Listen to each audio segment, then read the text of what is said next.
नगर शहरात धक्कादायक घटना। साईदीप हॉस्पिटल समोर झाड कोसळले, वाहनांचे मोठे नुकसान। अहिल्यानगर शहरातील साईदीप हॉस्पिटल समोर आज दुपारी 5:30च्या सुमारास धक्कादायक घटना घडली। रस्त्यालगत उभे असलेले मोठे झाड कोसळून थेट सुझुकी इनो व्हॅनवर आदळले। सुदैवाने यात कोणतीही जीवितहानी झाली नाही। या घटनेत इको व्हॅनसह परिसरातील 2 चाकी व 4 चाकी वाहनांचे मोठे नुकसान झाले आहे। झाड कोसळल्याचा मोठा आवाज होताच परिसरातील नागरिक मोठ्या संख्येने घटनास्थळी जमा झाले।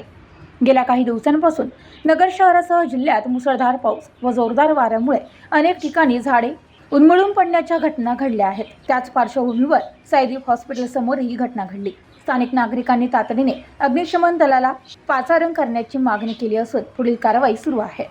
Bureau report, news today 24, Ahilyanagar.